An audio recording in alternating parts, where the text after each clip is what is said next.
Pokemon Scarlet and Violet has been out for about a week at the time of recording this, and since I played for about 40 hours, I thought it was time to finally make my first impression video. Now, this is not going to be a full review, however, it is going to be some things that I think you guys should know going into the game, or if you're considering picking up the game and you're not sure, some things that you might want to know. Now, of course, there will be no story spoilers in this video. However, you may see a couple new Pokemon, but I'll try to limit that as much as possible. Right off the bat, not unlike other Pokemon games, you're thrown straight into the tutorial area of the game. But unlike other Pokemon games, I feel like this one was really well paced, because although it is the tutorial, you can still explore a lot before you actually get into the open world part of the game. I think it took me about 2 hours or 3 hours ish to actually complete the tutorial, but that was because I was exploring the first area, which was a lot bigger than I had anticipated. Now, for me, that's a good thing, because although I was doing a tutorial, I was kind of also able to do it all myself. And while there was still the usual, hey, catch this Pokemon and I'll tell you how to do it, it went by really quick, and it was pretty seamless, honestly. So if you were someone who is dreading a long and awful tutorial similar to Sun and Moon, you're not going to get that here. I feel like they handled it really well. The pacing was great. And yeah, that was one of the very first things I noticed, was like, dang, this is a good tutorial. As soon as you're done with the tutorial, you are kind of just good to go wherever you want. When they said open world, they kind of pretty much did mean open world. Whether or not you want to go check out the first areas or go straight all the way up to the top of the map where the stronger Pokemon will be, you're free to do that. And because of that, I think it's super duper easy to get lost in this game, but in a good way. You know, when I was trying to make my way to the first gym, I feel like I could easily just explore so much. I like to explore all the areas before I go to the first gym and collect all the items and everything like that. And because I could just do whatever, it was hard to stop doing whatever to actually be like, okay, time to do the gym. Now, for me, that's a good thing. I love exploring. I love seeing the new Pokemon. I love collecting the items and checking out everything in a Pokemon game. So for me, that was a good thing. But if you're more so invested in just the story, know that you can just go straight there and not have to worry about it. You can just, hey, I want to go take on the gym. I'm going there, not exploring anything. You can do that too. So I really think that was done pretty well. I think I actually am almost positive it took me about 6 or 7 hours to even take on the first gym. Like I didn't worry about it. I was like, I'm gonna explore everything else, not worried about the gym. Now, with that in mind, there actually is not any level scaling in this game. So while you could go all the way to the top of the map and fight some of the stronger Pokemon, or even try to take on one of the later gyms earlier on, know that you are going to be underleveled and that the levels do not scale to you. So while this game is open world, there kind of sort of is still a path that they want you to take, but keep in mind that isn't something you need to do. Now, the gym that I took on for my third gym was actually kind of hard, because I ended up going to a gym that should have been later on, but because they were like level 40s and it was really tricky, but I did manage to beat it. So whether or not, you know, you count this level scaling as something that you don't like about the game, just know that there is no level scaling. Now, the game doesn't really tell you where it wants you to go next, as far as like, oh, this gym is going to be the next place in the levels. You can talk to the nurse at the Pokemon Center and she'll give you kind of a general cue of, hey, I think you should probably go here. But I have found that that's more so location based and not necessarily level based. So there is a chance that she might send you somewhere where you're probably going to get destroyed. Just keep that as a heads up.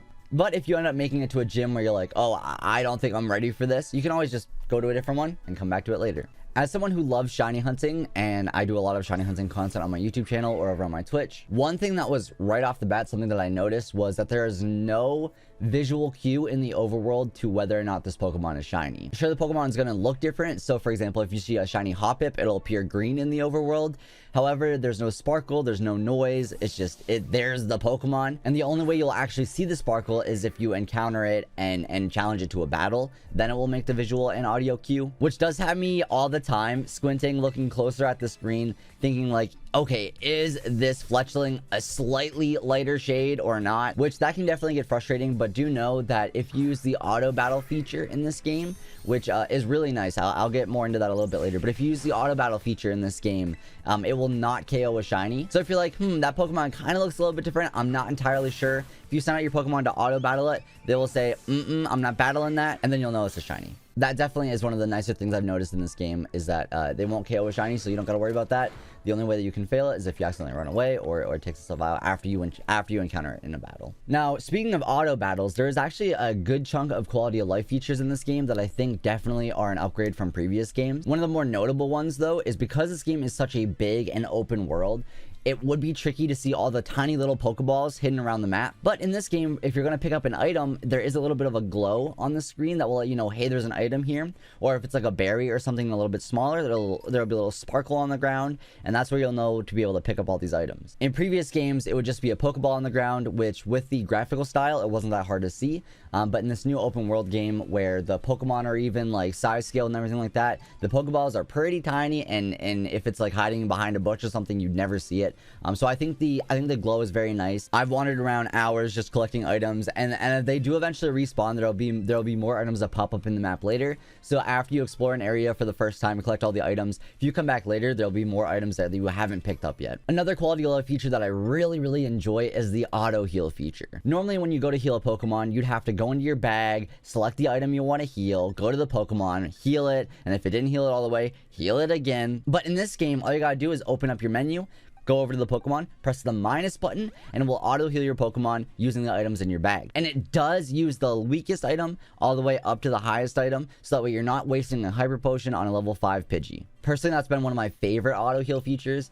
However, the only complaint I have with this feature is that it doesn't actually heal the Pokemon of any status conditions. So if the Pokemon is burned or paralyzed or asleep, it won't use a burn heal. It won't use an awakening. That's one feature that I'm not really the biggest fan of, because then you do have to go into your bag and select that. But as far as the health goes, it does heal that. Another thing that I've noticed with the auto heal feature is that it doesn't actually revive the Pokemon either. So if you have a revive in your bag, you still have to go into your bag and use the revive. It won't just auto revive. And while I do love the auto heal feature, I do hope that in the next installment of the Pokemon series, they do include revives and burn heals and stuff like that into this auto heal feature, because it would just make things a lot quicker and a lot easier to do. And now jumping back to the auto battle feature, this is probably one of my favorite things they've added into these new games. Now, when they first talked about this feature in the trailers and everything, I wasn't sure how I would feel about it, but now actually sitting down and playing the game, I find that this is one of my favorite things in this new game. It is just so easy to, you know, put a Pokemon at the front of your party, auto battle everything,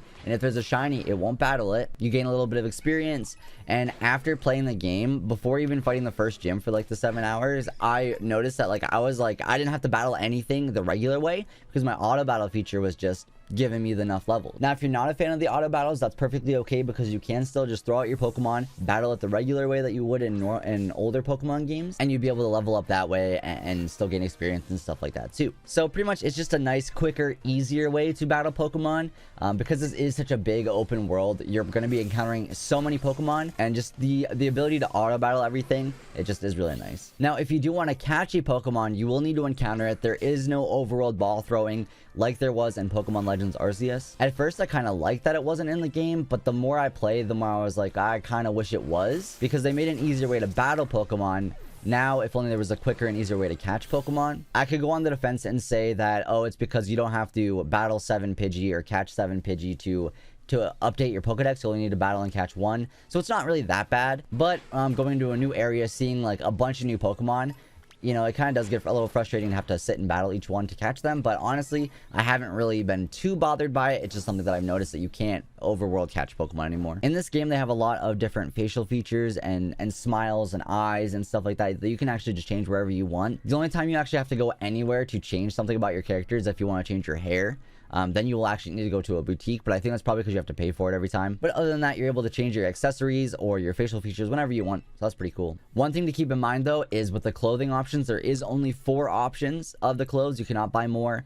There are no different variations of the clothes. It is these set 4, and then you can choose whenever you want, but it is set to these 4. However, you can buy new hats, gloves, bags, shoes, socks, stuff like that. So there is some way to customize your character with the clothes that they wear, but just like the shirt and pants, that stuff is set there.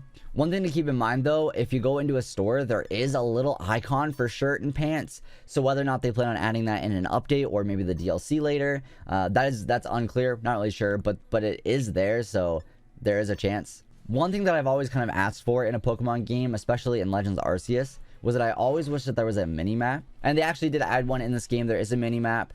It does kind of rotate with your character, so that might be a little bit confusing to read. However, if you open your map and press the R stick, I believe, it will lock the map in place, so it's a little bit easier to read. And one thing to keep in mind, because I know some people were having struggles with this, if you see a Pokemon on the mini map, it doesn't necessarily guarantee that that Pokemon will be there. It is more so a possible spawn for that area, so if it's not there at that time, you might want to leave the area and come back at a later time, and there's a chance that that Pokemon will be there. It more so just gives suggestions of like, hey, this Pokemon could spawn here, but there's no guarantee that it's there right now. Now, one thing I would like to mention is that this game is actually fully multiplayer. You can jump into an online game with your friends and go around the entire map and do your own story, do their own story whenever and however you want. So for example, your friend is super far into the game. They level 80 Pokemon and they're about to take on the last gym. While you have just little Pokemon and you're about to take on your first gym, you can actually go take on the first gym while they're taking on the last gym, and the progress saves for both of you. If you want to catch a Pokemon and they want to go explore a different area of the map,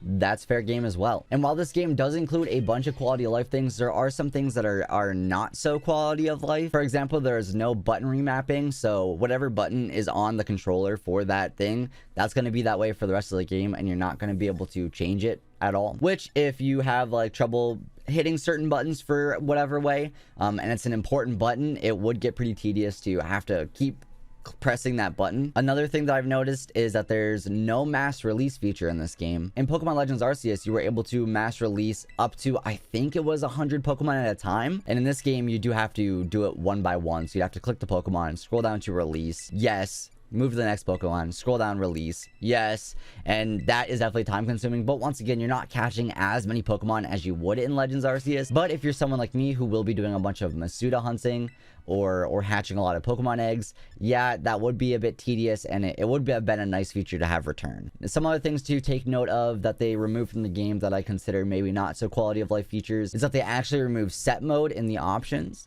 which for some isn't that big a deal, but for some, they like to play that game that way, and they just can't select set mode anymore. It is always permanently on switch mode. There's also no way to turn off battle animations, so if you don't like watching those, you can't turn them off. They're always there. And I did mention this earlier with the shiny hunting thing, but I'll reiterate it now in this section of the video. No audio visual cues for the shinies unless you're in a battle. And while that normally wouldn't be maybe the biggest of deal, because there's no way to change it to like a colorblind mode or change the lighting in any kind of way, it does make it really hard to see some Pokemon, especially if you are colorblind or just anything like that. Now lastly, for things that I've noticed about the game is the obvious, the thing that everyone's talking about, the FPS and other stuff like that. Now, of course, there's not really a whole lot that I can add to this to say anything new, because everything's been already said about this before. Yeah, it does get a little weird sometimes here and there. I, in 40 hours played, haven't noticed any crashes. However, I know others have, and I honestly feel like my game hasn't been as bad as others, but that doesn't mean those things aren't there. But just keep that in mind with the next thing that I'm about to say. So while there is obvious FPS issues and some graphical things that could maybe be a little bit better, I haven't noticed it hinder my experience in any way, honestly. Some more notable places are where if it starts raining or if you're in the ocean, I'll notice it start to chug a little bit more than normal, but it's never been bad enough for me to want to put the game down. I have not been able to stop playing this game in my free time, and that's why this video is a little bit later than I want it to be. I just can't stop playing the game, and I haven't really noticed any of that hinder my experience, and I'm still really enjoying this game. I know in my last video where I talked about the end of Sword and Shield, I mentioned that Sword and Shield were my favorite Pokemon games, and I was curious to know if Scarlet and Violet were going to be able to surpass this. And while I haven't beaten this story yet, and it's only been a week of playtime, and I'll have to see how the post game and everything after that goes, but I do really feel like that this game does have the chance to pass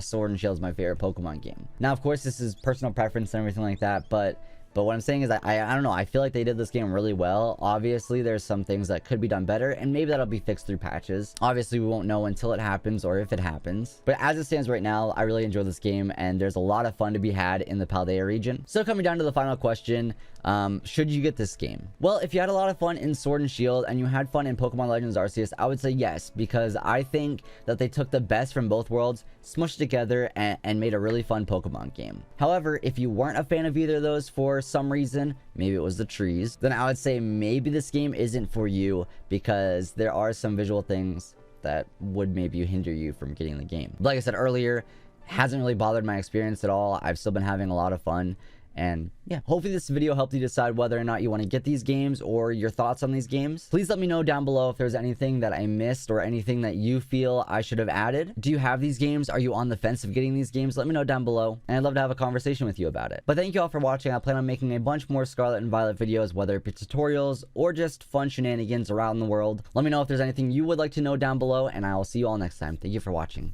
Peace.